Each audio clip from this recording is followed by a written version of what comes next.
quem está apanhando é o Sérgio Moro. Após ser fotografado aos risos e abraçado com o futuro ministro do STF, Flávio Dino, durante a sabatina na CCJ, o senador Sérgio Moro afirmou que, apesar das diferenças, não vai perder a civilidade. Vamos ouvir. Nós vivemos um mundo polarizado. Eu fui até aí cumprimentá-lo.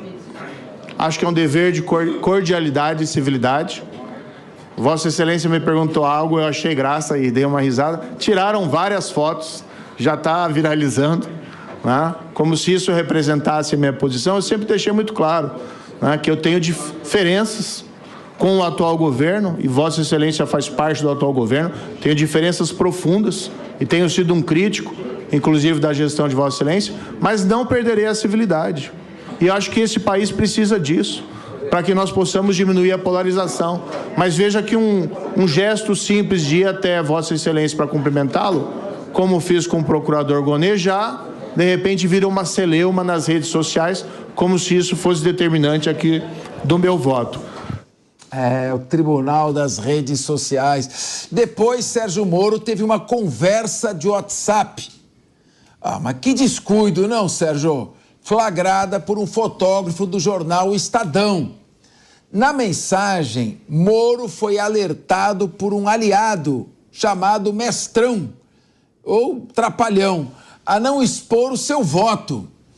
Abre aspas, olha o amigo, aquele amigo que é melhor perder do que achar. Sérgio, o couro tá comendo aqui nas redes, mas fica frio, que já passa. Que mensagem inútil. Só não pode ter vídeo de você falando que votou a favor, senão isso vai ficar a vida inteira rodando. Fecha aspas, é o cara que quer ajudar, né?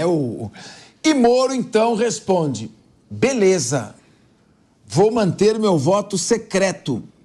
É um instrumento de proteção contra a retaliação. O que pode sugerir que ele votou a favor da indicação do ministro Flávio Dino. Agora, eu quero primeiro ouvir o Felipe Monteiro.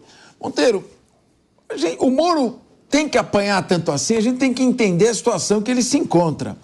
Então, para caçar o mandato dele no Tribunal Superior Eleitoral, ele fez uma passagem infeliz de juiz da 13ª Vara Federal de Curitiba, comandante-maior da Lava Jato, para a política. Depois ele vai para a política, em vez de já se assumir como ministro da Justiça e político, e, portanto, subordinado ao presidente da República, Jair Bolsonaro, ele age como juiz agora na política e fica praticamente isolado. Se elege senador, vem por São Paulo, depois ele vai pelo Paraná, desaloja o Álvaro Dias, cria um problema com o Podemos, e aí ele fica mais ainda exposto. Agora, resta ao Sérgio Moro afundar gritando Olímpia ou tentar sobreviver e finalmente agir politicamente? O que sobrou para ele? Ô Capês, eu vou ser sincero, né? Eu não achei nada demais nessa imagem, não. Pelo contrário, o que eu gostaria muito é que acabasse essa polarização odiosa que tomou conta da nossa vida política e social no Brasil, né?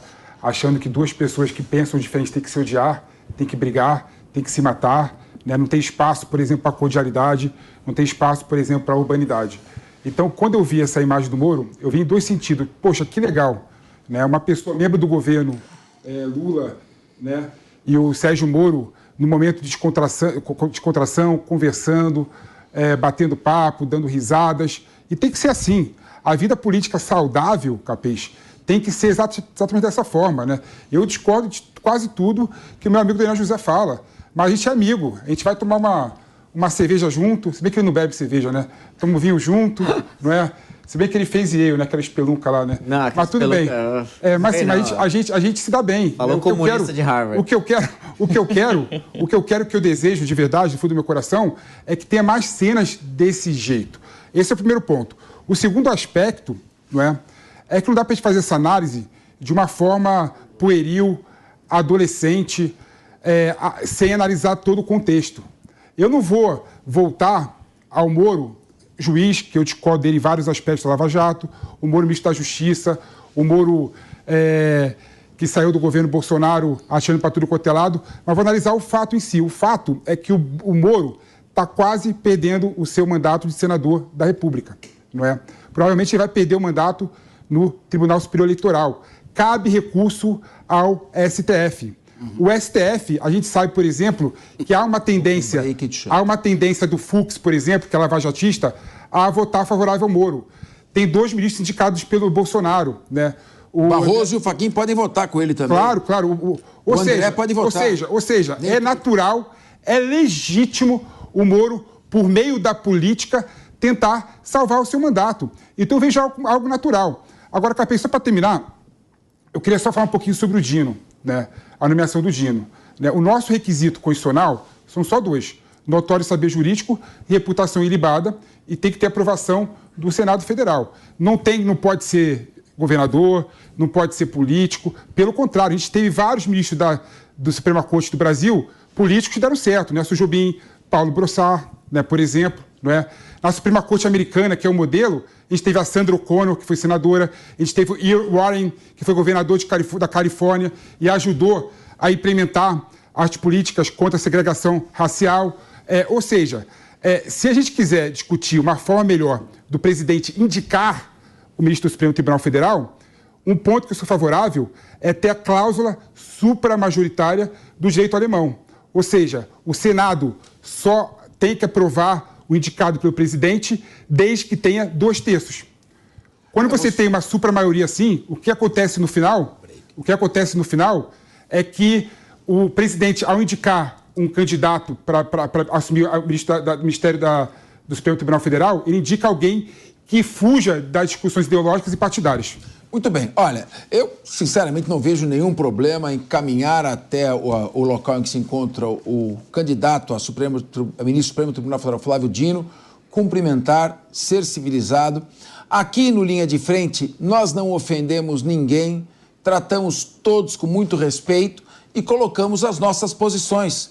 E hoje em dia, infelizmente, é assim, se você trata civilizadamente o seu adversário ou aquele com quem você discorda, as redes sociais muitas vezes acabam fazendo um julgamento muito duro. Não vi nada demais no Sérgio Moro, apenas a ingenuidade, mais uma vez, o descuido de segurar uma mensagem de telefone celular na frente de fotógrafos e a ação absolutamente inoportuna de um amigo querer mandar mensagem para ele nessa hora. Tirando mais esta ingenuidade, que está prejudicando ele cada vez mais, eu não vejo nada, apenas uma ovelha num covil.